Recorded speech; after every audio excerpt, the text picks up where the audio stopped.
Blake Lively was not just another name in the headlines.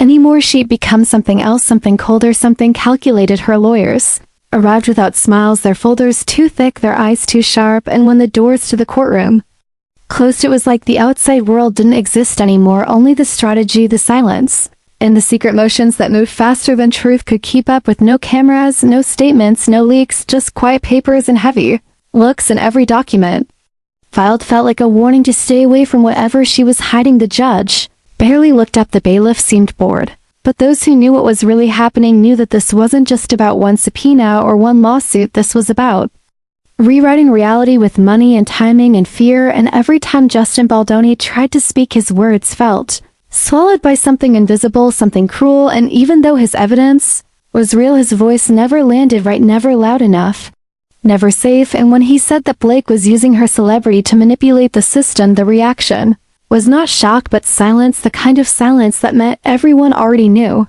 and no one was going to say a word. And that was when it hit him.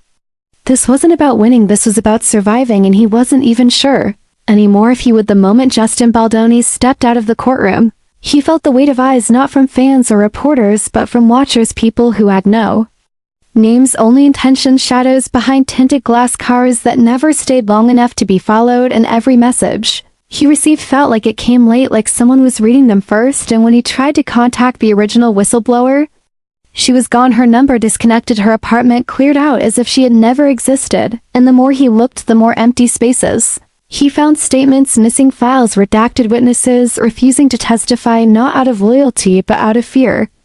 And then came the cease and desist letters, not one, not two, but a string of them, each colder than the last, all perfectly worded, all dripping with the kind of control only someone like Blake could buy. And behind them was a name he hadn't expected. A private firm known for silencing problems, not solving them, the kind that made scandals vanish, not because they were false, but because they were dangerous. And still Blake Lively said nothing, no denial, no interview, just one appearance outside a charity gala, smiling, waving as if her world wasn't falling apart from the inside.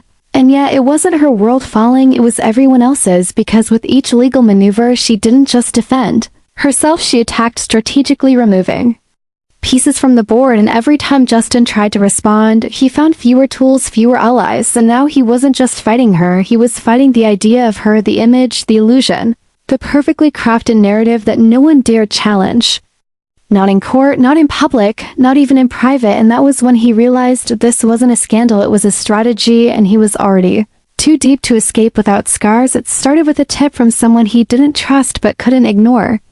A single line sent through an encrypted channel saying, "Look into the settlement from 2 years ago." The one with the confidentiality clause and the payout that vanished into offshore accounts. And Justin Baldoni didn't want to believe it, but he followed it anyway, and what he found wasn't one case, it was three buried complaints, all sealed, all dismissed quietly, with signatures that barely looked like they belonged to real people. And in each one the same pattern emerged: names erased, timelines blurred, and a mysterious consulting firm listed as intermediary, one that didn't show up on any official records but kept surfacing around Blake Lively's circle. And when he traced the financials, it got worse: donations funneled through shell companies, event fees inflated beyond reason, speaking engagements paid in cash, and somehow it all tied back to a nonprofit that no longer existed except on paper. And when he tried to bring this to the authorities, he was told to wait, to be patient, to let the system work. But every hour he waited, another witness backed out, another file was locked. And then the smear campaigns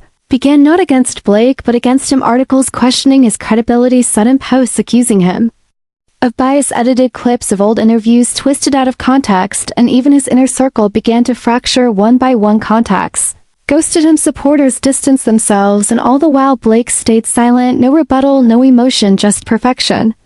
Smiling in front of cameras, hugging her children, walking red carpets like nothing was wrong. And maybe for her nothing was wrong because everything was going exactly how she planned. And now Justin understood this wasn't about clearing his name or proving guilt, it was about exposing something bigger than a lawsuit. It was about showing the world that power, when unchecked, becomes something far more dangerous than anyone ever admits, and once unleashed, it does not stop until it rewrites everything. The night before his next appearance in court, Justin Baldoni didn't sleep. He couldn't. Every message he opened brought new threats, some subtle, others blunt, some pretending to be friendly. Just a word of caution, some written in ways That left no doubt about what would happen if he kept digging, and when he looked out his window there was always a car parked across the street, always empty. Always quiet headlights off, engine running just long enough to be noticed, then gone, and his phone would ring once then stop, and when he picked it up nothing, silence, and he realized he wasn't being warned, he was being hunted. Not physically, not yet, but reputationally, legally, emotionally, piece by piece his life was being shredded.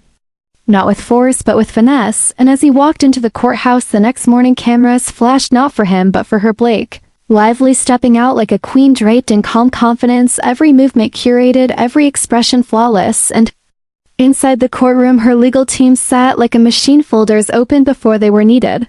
Objections timed. Not to block truth, but to drown it in noise, and even when he spoke, even when he laid out the timeline, the receipts, the accounts, it didn't matter because by then the story wasn't about what was true, it was about who was more believable, and Blake had spent years perfecting her believability, every award, every cover, every flawless headline, and now he saw the truth wasn't being denied, it was being replaced, because in her world truth was not something to defend, it was something to design, and he was too late to stop it, too small to resist it, too isolated to survive it, and yet something inside him refused to fold.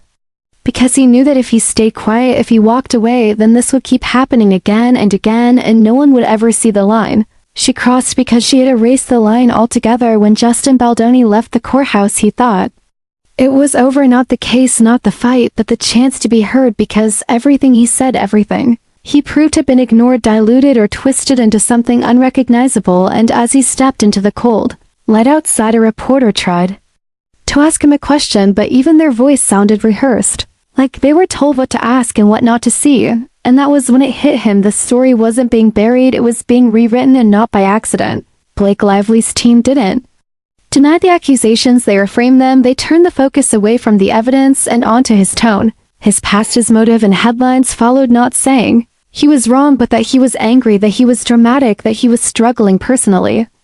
And suddenly the narrative shifted from facts to feelings, and feelings were easier to control, and then came the sudden statements from people he trusted, people who once stood beside him, now offering lukewarm quotes or distancing themselves altogether. And one by one his allies faded, and yet Blake said nothing. She didn't need to. Her silence became her defense, and her silence was louder than any denial, and while his team scrambled to protect what was left, she walked into events dressed in elegance, shaking hands with politicians, smiling with executives, while whispers of legal threats followed anyone who mentioned the case, and he realized then that she didn't need to win in court, because she'd already won in perception, and perception was more powerful than justice and more lasting than truth. And even if he had the proof, he couldn't force the world to care, not when every platform, every outlet, every whisper was shaped by fear of retaliation or hope for access. And now he was fighting alone, not just against her, but against the version of her that had been built over years, a version immune to consequence, armored in celebrity, and powered by silence. He started noticing things that didn't make sense, like how court transcripts were delayed without reason, how emails to court clerks bounced back, how video footage from certain hearings vanished from archives, how his own legal filings were edited ever so slightly after submission, enough to change tone, enough to discredit him, but never enough to prove tampering. And when he asked about it, no one had answers, just apologies and confusion and more silence. Always silence, and he wondered how far her reach really went, because this wasn't just money. This was orchestration, this was control over systems that weren't supposed to bend, but they were bending for her, or maybe they were breaking, and if they were breaking for her, who else had they broken for? And still she didn't blink, not once.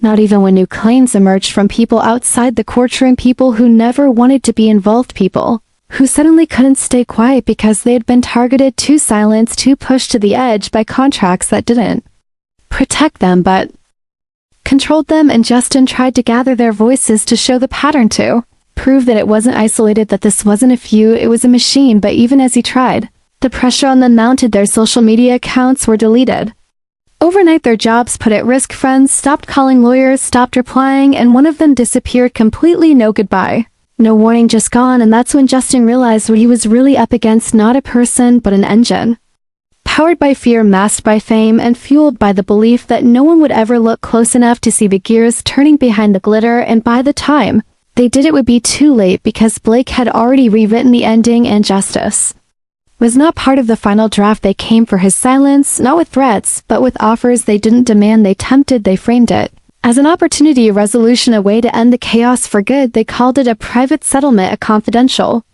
agreement with no admission of guilt and a generous payout to cover emotional distress. Legal fees, damages, everything. Neatly packaged with an expiration date for truth and a permanent gag order, and they said it was for his own good. They said the headlines would fade. They said this was the only path left, and for a moment Justin Baldoni almost believed them because he was tired of the cameras that showed up outside his home, tired of the calls at midnight that never said anything. Tired of the way people looked at him like he was the villain in someone else's story, and the silence from those who once swore they'd stand beside him hurt more than the noise, and yet he didn't sign because something in him still burned. Not with vengeance, but with refusal, with the knowledge that if he let this be buried, it would grow roots, it would twist through the industry, infecting others, silencing others, and the next time someone tried to speak up, they'd look at his story and fall quiet, because if he couldn't break through, then who could? So he walked away from the deal. Even though it cost him everything, even though his legal team warned him he was throwing away the only protection he had. And the next day, the headlines came faster, louder, more vicious, stories that didn't name sources, quotes that didn't exist, photos cropped and angled to frame him as erratic, unstable, dangerous. And while he tried to hold his ground, he felt the weight pushing harder.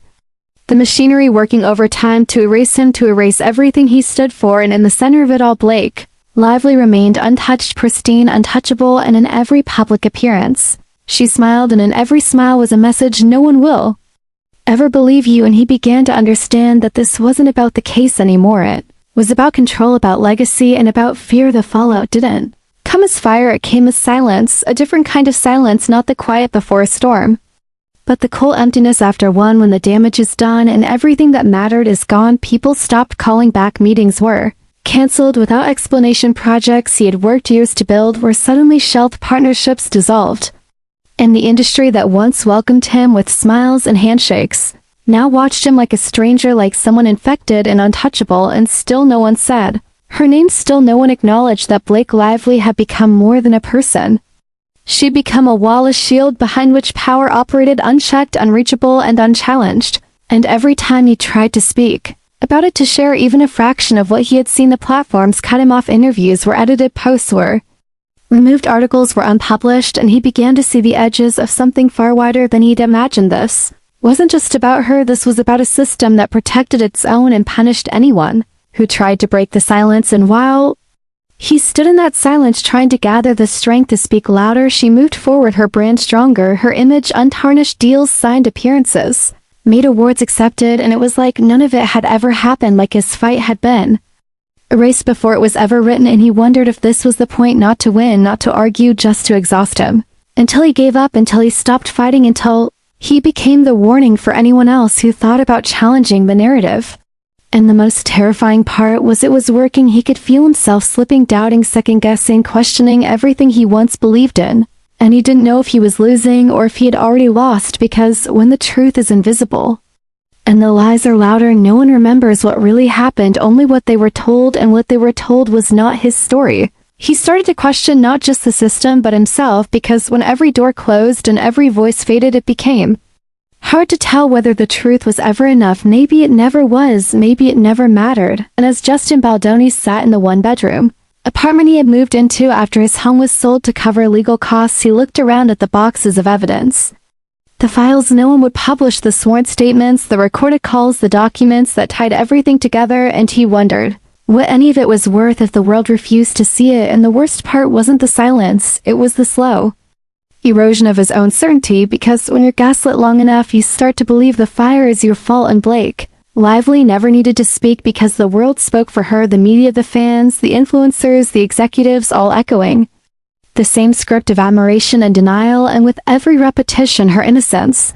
was reinforced, not because it was proven, but because it was familiar and easy and marketable. And what he was offering wasn't easy. It was messy, it was hard, it was uncomfortable, and people don't listen to the uncomfortable. Not when the comfortable wears diamonds and smiles for cameras and says all the right things at all the right times. And the deeper he went into his own isolation, the more he realized he was becoming invisible, not because he was wrong, but because he was inconvenient.